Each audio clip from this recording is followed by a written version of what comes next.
for the time you're going to be watching this video. I'm very excited to announce that we are now starting our summit season here at the Afropreneur Summit Australia. It is a platform that is dedicated to spreading the spirit of enterprise within African communities, both in Australia as well as globally. Now, yes, we are excited because this year, beyond Australia, we will be holding a summit in New Zealand and also in South Africa and Canada. So, a lot of things happening.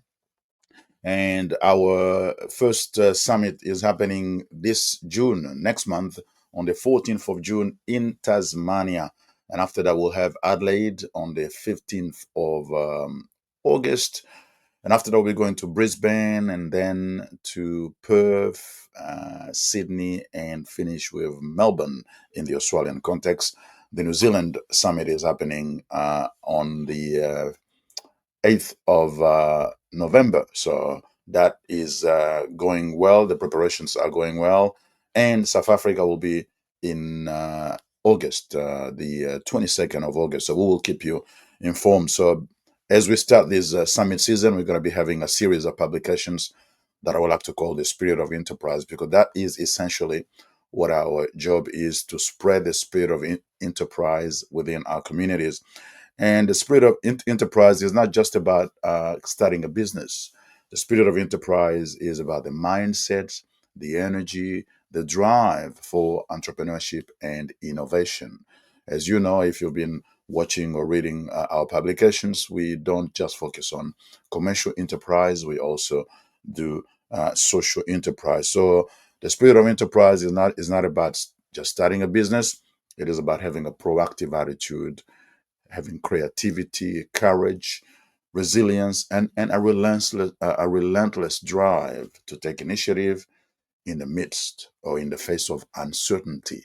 That is what the spirit of enterprise is. And I believe that us as African people, wherever we may be, whether in the diaspora or in the continent, we have to demonstrate more of that spirit, because it is important for our economic power. When you have economic power, then you have more freedom and you'll be able to do more things than what you would otherwise be able to, because otherwise you will be subject of those who have that economic power, those who give you jobs, and that you have to go there 9, 10 hours a day before you can do anything else with your day. So we believe that is important. In order for our community to progress, we need more people who have the drive for that spirit of enterprise.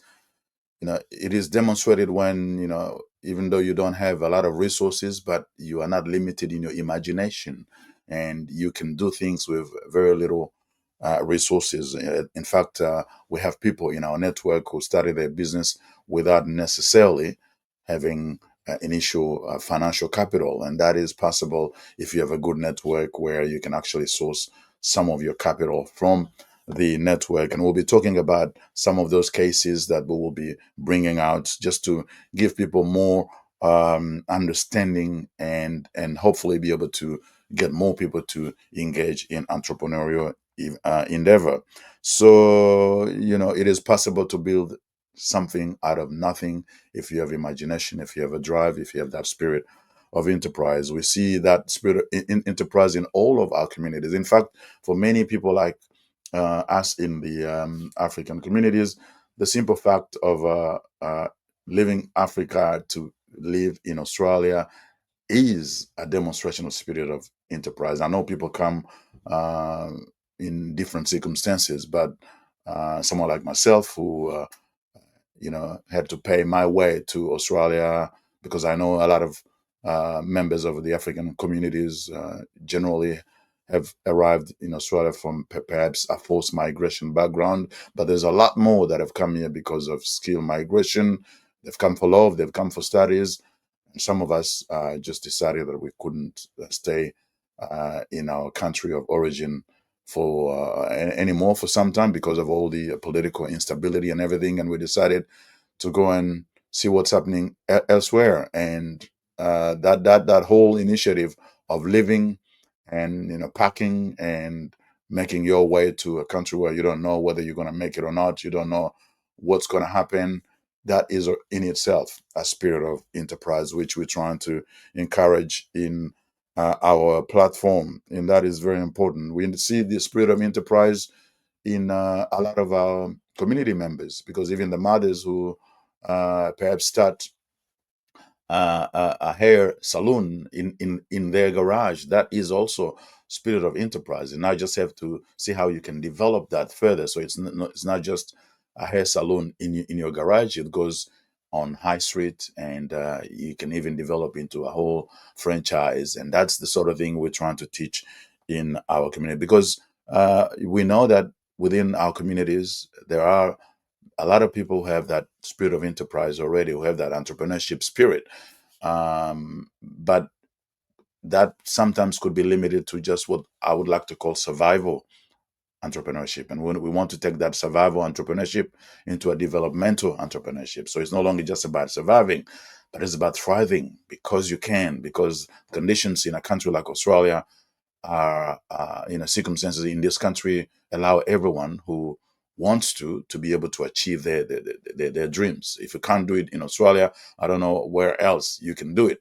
And this is why we're encouraging more members of the diaspora, those who are, the professionals out there who've been thinking about starting a business, even on the side, but who still hesitate because they're going through a lot of questions in their minds. Well, if you are part of this platform, we discuss those questions. We look at cases where people have actually been there, done that, and we can help you to do the same. And we want young people also to be ambitious, because in our communities we talk more about young people who perhaps are more disenfranchised and in a lot of trouble and all that sort of thing. But there are uh, those young people who are ambitious, who are dreamers, and who have ideas, who maybe when they graduate wants to start a startup.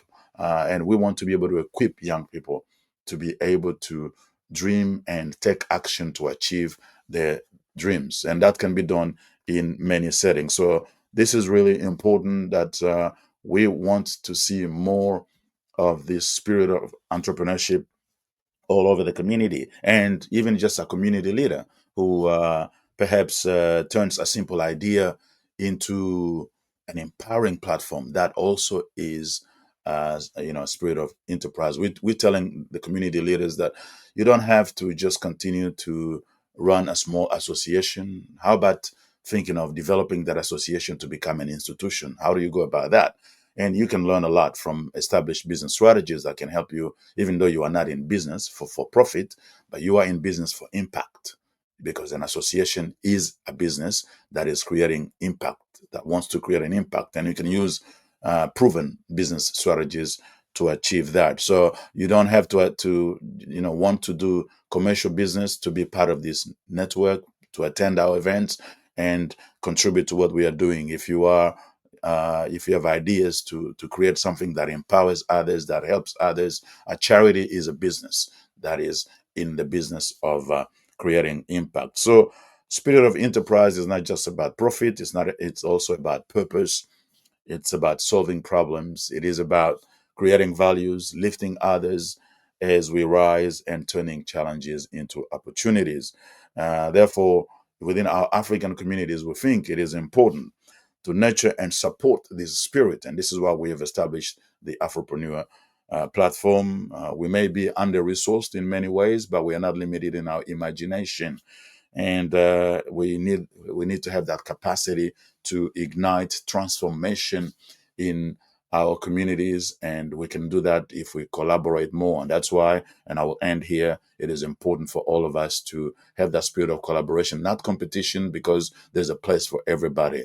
Let's unite our strength in this area of entrepreneurship to develop the economic power, the social impact that we need, so that our community would be elevated to higher grounds. And this can be done on an individual level, on family level, on community level, and even beyond. So I encourage you to register for our summit near your city.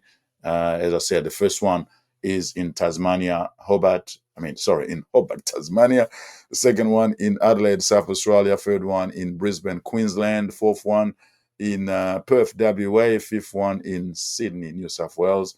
and the sixth one will be in Melbourne, Victoria, which will finish in on the 22nd of November, and a lot of exciting things. And those who are watching this from overseas, well, we're coming in Auckland, New Zealand, in Johannesburg, South Africa, and Vancouver in Canada. All right, check us out on our platforms. We'll put the links where this is published, and we hope to see you somewhere in one of those cities. And I'm also excited that I'm going to Japan in the next few days, again, to connect with other diaspora groups there to prepare for a summit in Japan. So we're going global, and we want you to be part of this. Until next time, stay blessed.